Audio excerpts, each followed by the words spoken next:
సుప్రీంకోర్టుకి వెళ్ళి ఈ డబ్బులన్నీ తెచ్చుకుంటే జూబ్లీహిల్స్ ఇల్లు కట్టుకుంటా అని చెప్పాను. ఎందుకంటే నాకు అదొకటే మార్గం కనబడుతున్నది సార్, లేకపోతే లేదని చెప్పిన. అంటే అందువల్ల 30 ఏళ్ళ వయసులోనే భయపడలే, 62 ఏళ్ళ వయసులో భయపడతామా? సో అందువల్ల అది భయపడే ప్రసక్తే లేదు. అరెస్ట్ ఇంతవరకు అయితే మీకు ఫ్యాక్ట్స్ కూడా చెప్పాలి. ఎందుకంటే ఇక్కడ మాట్లాడిన వాళ్ళు చాలామంది బహుశా టీవీలు మిస్లీడ్ చేసిన రాంగ్ ఇన్ఫర్మేషన్తో కూడా ఉన్నట్టున్నారు. నా దగ్గరికి అరెస్ట్ చేసడానికి ఎవరైతే రాలే ఇప్పటి వరకు, రారని నేను చెప్పను, ఇప్పటి వరకు రాలేదు. హైదరాబాద్కు వచ్చారేమో తెలియదు, మా ఇంటికి రాలే. అయితే అక్కడ తెలంగాణ పోలీస్ ప్రొటెక్షన్కి వస్తే వాళ్ళ ఫోటోలు వేసి మనం మీడియాలో ఆంధ్ర పోలీస్ వచ్చిందని రాశారు. ఆ వీడియోలో ఉన్న వ్యక్తి మన టోలీచెక్ సిఐ.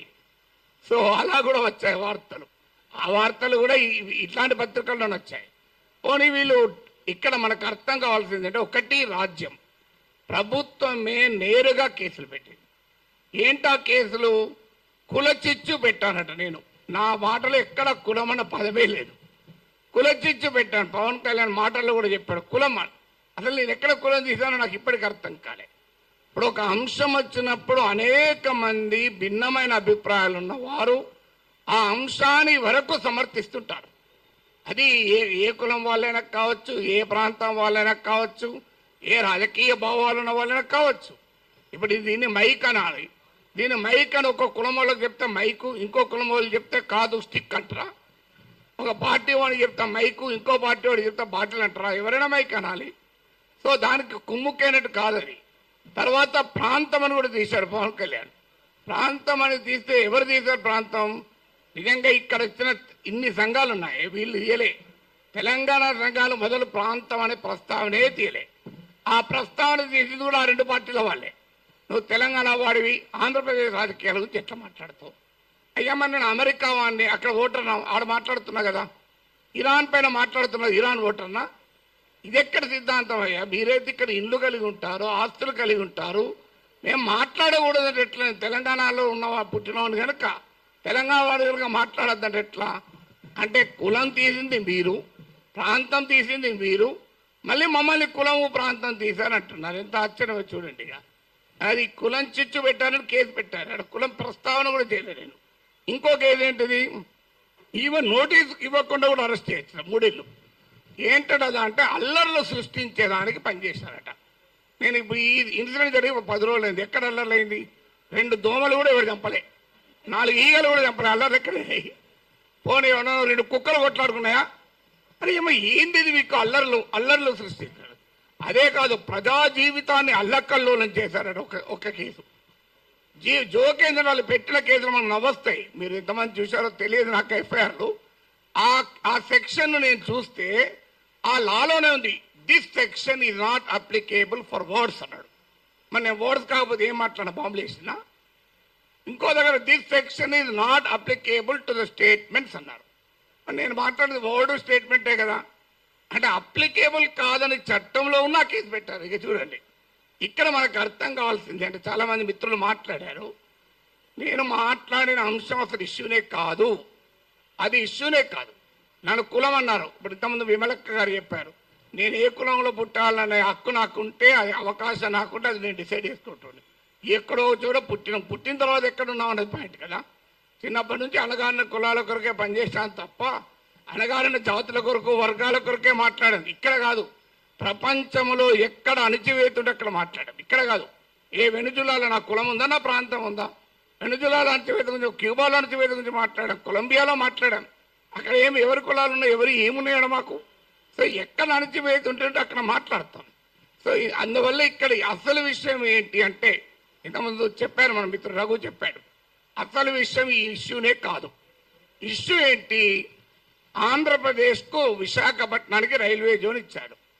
ఆ ఇచ్చినట్టే ఇచ్చి ఆదాయం వచ్చే కిరండాల్ కోరాపుట్ లైన్ తీసేసి ఇచ్చారు. ఆ లైన్ను ఒరిస్సాకు పంపించారు. ఆంధ్రప్రదేశ్లో ఒక్క రాజకీయ పార్టీ అడగదు.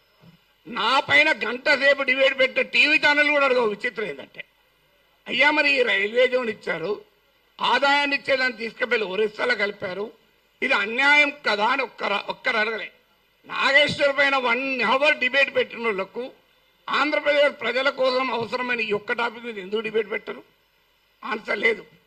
ఇక మీకు మచిలీపట్నం పామర్రు ప్రాంతంలో మీకు విలువైనటువంటి ఆయిల్ అండ్ గ్యాస్ నిక్షేపాల్ని ఓఎన్జీసీ కనుగొంటే అత్యంత చరిత్ర జరిగిన దుర్మార్గ చరిత్ర గల వేదాంతకి ఇచ్చేశారు. తూత్కుడిలో ప్రజల్ని చంపినటువంటి వేదాంతకి ఇచ్చారు.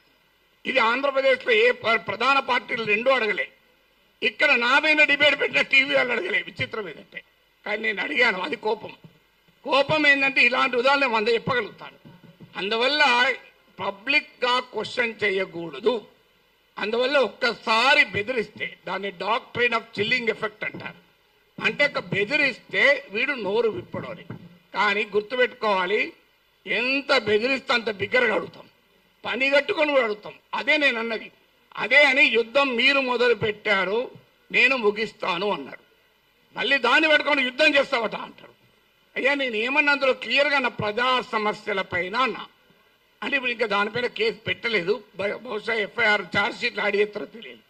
కానీ ఒక్కడు మాత్రం మళ్ళీ చెప్తున్నాను, మీరు అరెస్ట్ చేసుకుంటారా, కేసులు విత్డ్రా చేస్తారా, చెయ్యరా, అది మీ ఇష్టం. మేము మాత్రం మాట్లాడుతూనే ఉంటాం.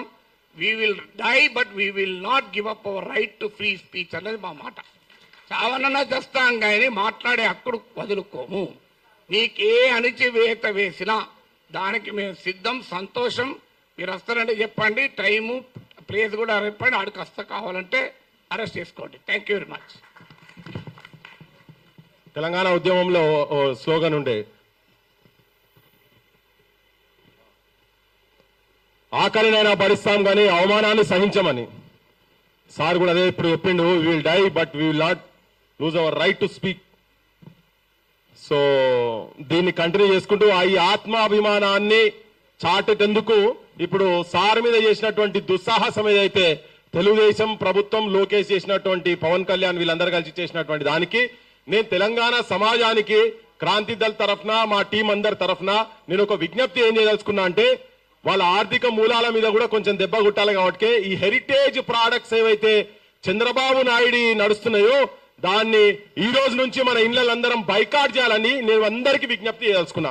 నిజమైన తెలంగాణ వాదులు, మనుషులను ప్రేమించేటువంటి ప్రతి ఒక్కరూ ఇటువంటి దుర్మార్గులు తీసుకొస్తున్నటువంటి బిజినెస్ దందాల మీద దెబ్బ కొట్టాలి, హెరిటేజ్ ను బంద్ చేయాలని చెప్పని మీ అందరికీ విజ్ఞప్తి చేయదలుచుకున్నా. ఇప్పుడు ఆఖరికి కొన్ని తీర్మానాలు రాసినాం. మా రాణా ప్రతాప్ చదువుతాడు, జర్నలిస్ట్. సో అందరికీ నమస్తే. నేను జర్నలిస్ట్ రాణా ప్రతాప్. సో ఇక్కడ కూర్చున్న ప్రొఫెసర్ నాగేశ్వర్ సార్ ని ఇన్స్పైరింగ్ గా తీసుకొని అండ్ సార్ క్లాసెస్ విన్నా ఈ రోజు ప్రెసెంట్ జర్నలిస్ట్ గా నేనున్నా. సో సార్ కి సపోర్ట్ గా కూడా ఉన్నాం మేము.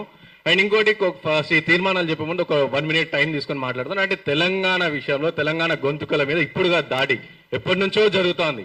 తొలి దశ ఉద్యమంలో జరిగింది, మళ్ళీ దశ ఉద్యమంలో జరిగింది, అండ్ ఇప్పుడు జరుగుతుంది. రీసెంట్ గా కేవీఆర్ అన్న పైన మాట్లాడినందుకు కూడా దాడి జరుగుతూనే ఉంది. అండ్ కేవీఆర్ అన్న పైన దాడిని ఖండిస్తూ మా జర్నలిస్టులు అందరం కలిసి, సో పృథ్వీ అన్న చెప్పినట్టు జెన్జీ బ్యాచ్ ఉంది, ఒక బ్యాచ్ వేసుకుని తిరుగుతున్నారు, పని పాట లేదు అని చెప్పేసి అనుకుంటారు చాలా మంది అంటారు కదా. సో బ్యాచ్ ఉన్న వాళ్ళ మేమందరం, అండ్ మా అందరి ఏజ్ 25 to 30 మధ్యలో ఉంది. సో మేమందరం యంగ్ జర్నలిస్టులు. సో 25 ఏళ్ల పోరగాళ్ళ మేము అడిగితే 70 ఏళ్ల ప్రస్తావన, రాజకీయ ప్రస్తావన, నా 70 ఏళ్ళ నేను మోడీ కన్నా సీనియర్ అని చెప్పుకునే చంద్రబాబు నాయుడు.